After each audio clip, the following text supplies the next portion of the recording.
ஆனந்தி, அதிமுகவில் எம்ஜிஆர் காலத்திலிருந்து ரூட் தலை மற்றும் ரூட் மாஸ்டர் என்று அந்த கட்சி நிர்வாகிகள் தொண்டர்களால் வர்ணிக்கப்படும் செங்கோட்டையன் ரூட் என்று மாறுகிறது, அரசியல் ரூட் என்று மாறப்போகிறது என்பதுதான் அவருடைய வாகனம்.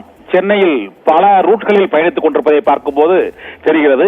எம்ஜிஆருக்கு பிரச்சார பயணத்தை ரூட் மேப்பை போட்டுக் கொடுத்தவர் செங்கோட்டையன். இதே போல மறைந்த முதலமைச்சர் ஜெயலலிதாவும் எந்த ஊருக்கு செல்ல வேண்டும், எங்கு பேச வேண்டும், எங்கு வாகனத்தை நிறுத்த வேண்டும் என்று ரூட் மேப் மாஸ்டராக திகழ்ந்த செங்கோட்டையன் அரசியலில் ரூட்டை மாற்றிக் கொண்டிருக்கிறார் என்ற தகவல்கள் 2 நாட்களாக தமிழகம் முழுவதும் பரபரப்பாக பேசப்பட்டுக் கொண்டிருக்கின்றன. 1972ஆம் ஆண்டிலிருந்து 84ஆம் ஆண்டு வரை நான் சட்டமன்ற உறுப்பினராக இருந்தவன். எடப்பாடி பழனிசாமி 89ஆம் ஆண்டில் தான் அதிமுகவுக்கு வந்தார் என்றெல்லாம் விமர்சித்துவிட்டு நேற்றும் நான் மனவேதனையில் இருக்கிறேன் என்று பேட்டியளித்த செங்கோட்டையன் இன்று சென்னை வந்துவிட்டார், பனையூர் பக்கம் ரூட்டை மாற்றிக் கொண்டிருக்கிறார் என்ற தகவல்கள் உறுதிப்படுத்தப்பட்டுள்ளன. 11 மணி அளவில் தாவேகா தலைவரும் நடிகருமான விஜயை குறிப்பிட்ட சில ஆதரவாளர்களுடன் செங்கோட்டையன் சந்திக்க போகிறார் என்ற தகவல் வந்திருக்கிறது. இதனால் செங்கோட்டையனின் கண்ணாமூச்சி ஆட்டம் முடிவுக்கு வரப்போகிறது என்றுதான் தெரிகிறது.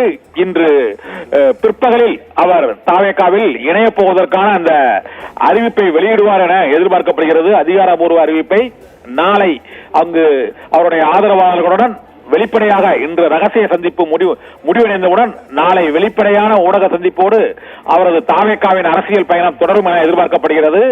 அவர் தாவேகாவின் அமைப்பு செயலாளராக அவருக்கு பொறுப்பு வழங்கப்பட போகிறது என்ற தகவலும் இப்போது வெளியாகி இருக்கிறது. ஏனென்றால் கட்சி நிர்வாகம் மற்றும் அமைப்புகளை கட்டமைப்பதில் செங்கோட்டையன் வல்லவர் என்பது அதிமுகவில் அனைவருக்கும் தெரியும். அந்த பணியை செய்வதற்கு தாவேகாவில் இப்போது ஆள் இல்லை என்பதுதான் கரூர் சம்பவத்திற்கு பிறகு 30 நாட்களாக முடங்கி போனது தாவேகா.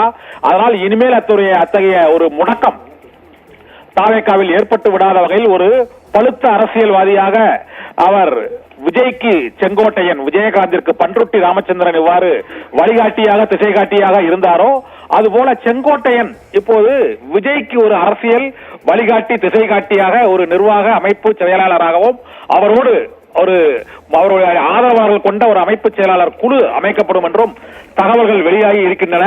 11 மணி சந்திப்புக்கு பிறகு பல்வேறு தகவல்கள் வெளியாக இருக்கிறது. தாவேகாவில் செங்கோட்டையன் இணைய போவது உறுதியாகி இருக்கிறது. செங்கோட்டையனின் அரசியல் கண்ணாமூச்சி ஆட்டம் முடிய போகிறது. 50 ஆண்டு காலமாக அதிமுகவில் பயணித்த செங்கோட்டையனின் பயணம் 2026 தேர்தலில் தாவேகாவுடன் இணைந்து கோபிச்செட்டிப்பாளையத்தில் அவர் வேட்பாளராக போட்டியிட போவதும் கிட்டத்தட்ட உறுதியாகி இருப்பதாகத்தான் தகவல் வெளியாகி இருக்கிறது. அனைத்தும் நடிகர் விஜயின் சந்திப்புக்கு பிறகு நாளை அதிகாரப்பூர்வமாக வெளியாகும் என தெரிகிறது. ஆனந்தி.